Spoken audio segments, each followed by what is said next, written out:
Welcome to session 5 of course Environmental Studies.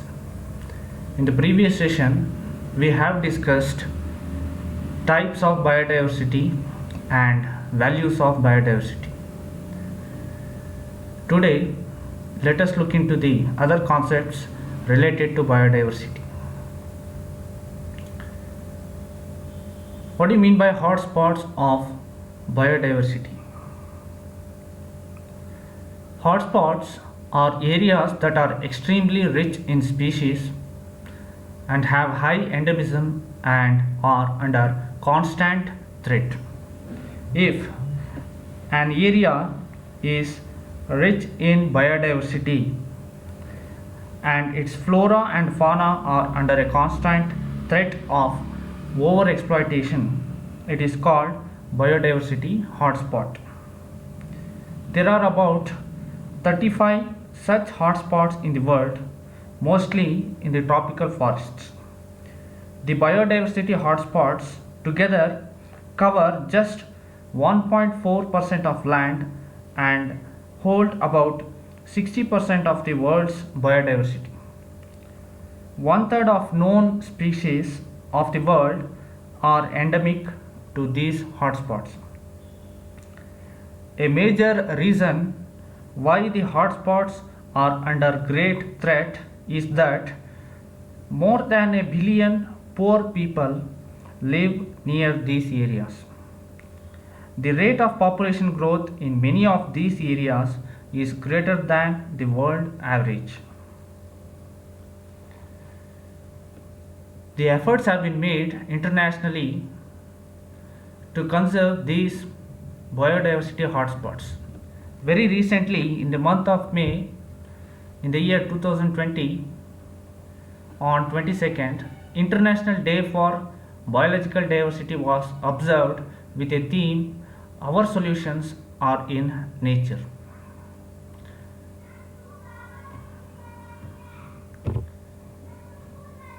A hotspot must satisfy the following conditions.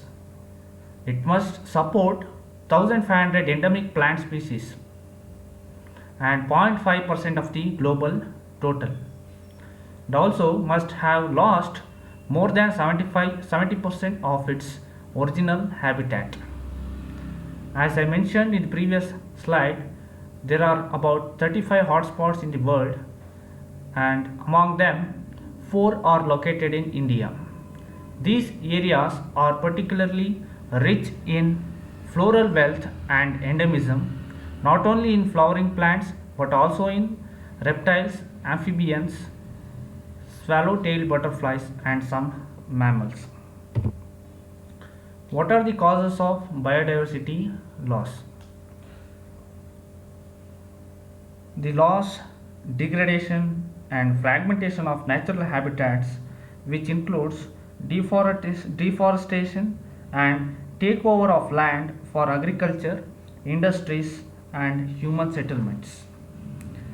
Overexploitation of biological resources, including overfishing and the commercial hunting and poaching of wildlife. Pollution, in particular, the buildup of nutrients such as nitrogen and phosphorus on land and water, is also one of the reasons for biodiversity loss. The impacts of exotic species or invasive alien species on ecosystems is also one of the reasons for loss of biodiversity. Climate change and acidification of the ocean is also one of the reasons for biodiversity loss. And the other causes are listed out here, such as illegal trade in endangered species, industrial logging, slash and burn agricultural practices, mining, construction of highways, dams, and oil wells. Now, let us discuss the threats to biodiversity one by one. Overuse or misuse of most of the natural ecosystems is the major threat. Productive forests and grasslands have been turned into deserts, and wastelands have increased all over the world.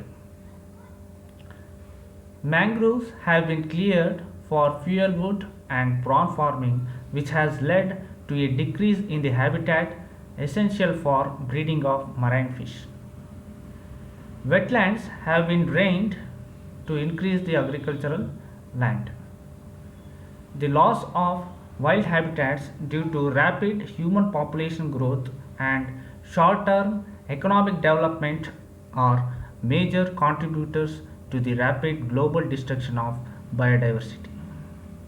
Habitat loss also results from man's introduction of species from one area into another, disturbing the balance in existing communities.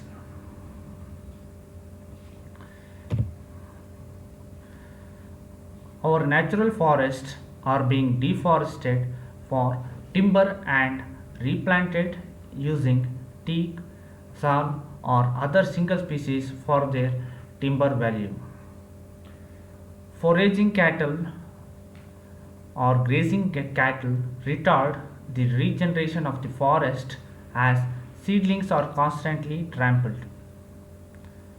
Another fact is that disrupts forest biodiversity is the introduction of exotic weeds which are not a part of the natural vegetation. Overharvesting of fish, especially by trawling, is leading to serious depletion of fish stocks. Skin and bones from tigers, ivory from elephants, horns from rhinos, and perfume from the musk deer are extensively used abroad.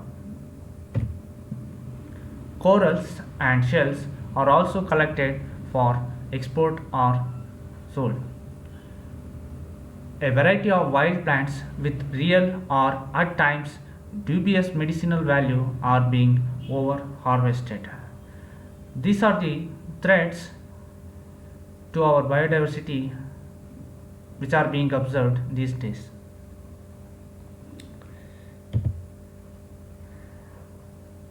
So, how do we conserve our biodiversity?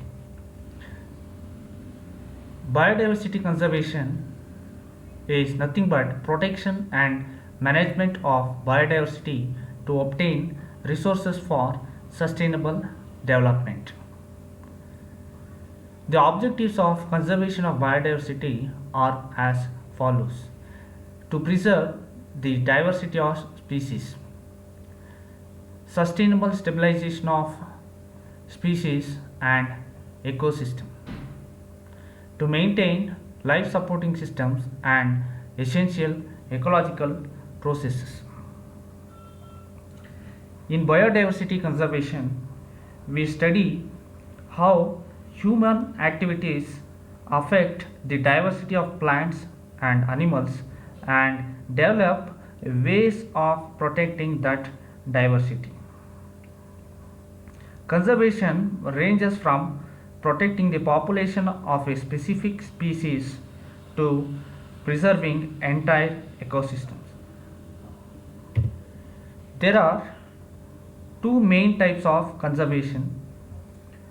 First one is in situ or on-site conservation, which tries to protect species where they are, that is, in their natural habitat itself.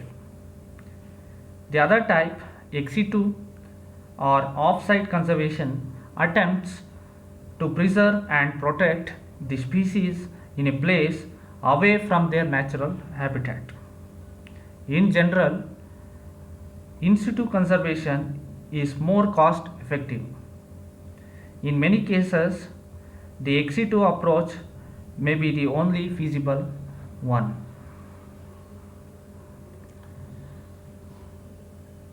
In situ conservation of biodiversity is the conservation of species within their natural habitat. Example: national parks, wildlife sanctuaries, and biosphere reserves.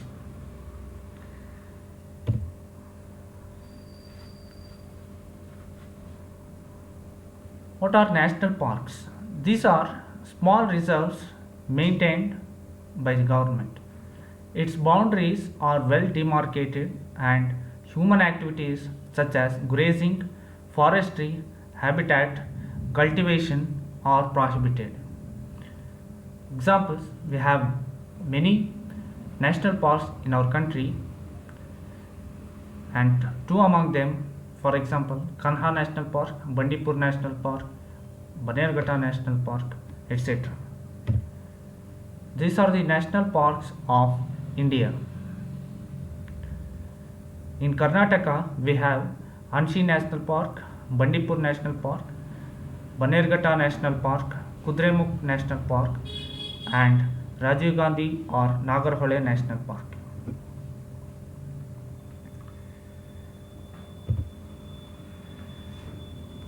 Wildlife sanctuaries. These are the regions where only wild animals are found. Human activities such as timber harvesting, cultivation, collection of woods, and other forest products are allowed here as long as they do not interfere with the conservation project. Also, tourists visit these places for recreation. So, these are the wildlife sanctuaries found in the state of Karnataka.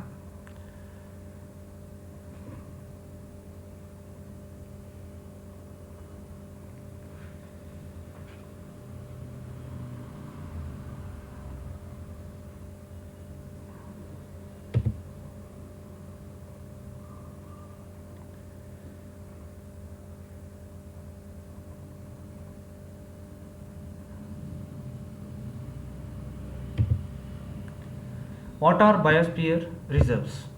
Biosphere reserves are multi-purpose protected areas where the wildlife, traditional lifestyle of the inhabitants, and domesticated plants and animals are protected.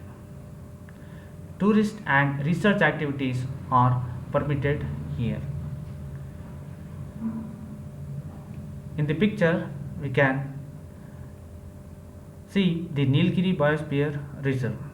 This Nilgiri Biosphere Reserve is shared among three states: Karnataka, Tamil Nadu, and Kerala. And these are the few biosphere reserves distributed across the country.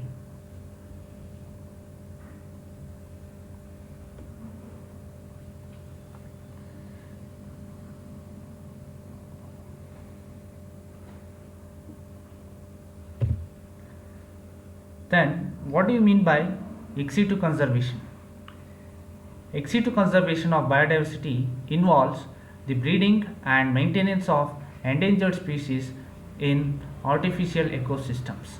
Examples: zoological gardens, botanical gardens, gene banks, etc.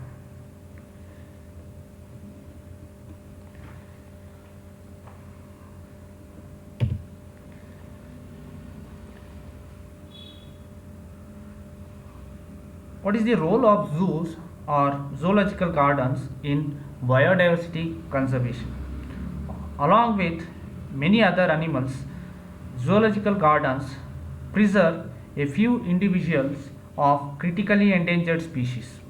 If an animal breeds in captivity, the zoological gardens may ultimately reintroduce the species into protected reserves. Zoos need large spaces and huge funds.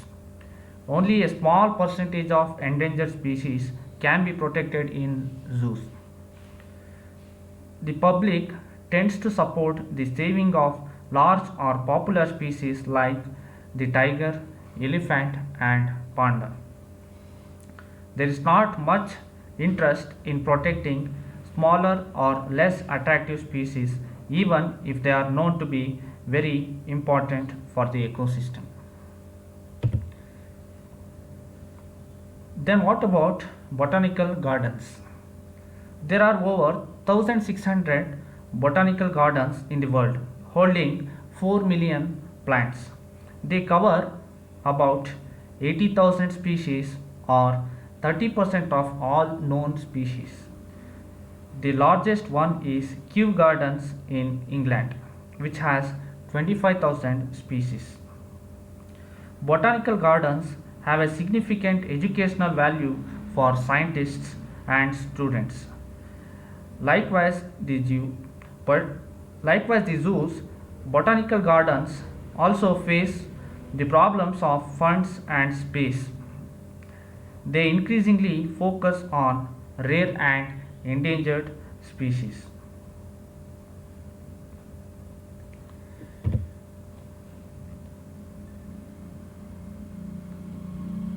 Forest wealth. Forest wealth can be classified as local use and market use.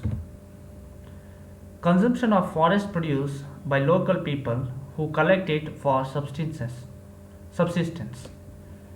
It is also called consumptive use.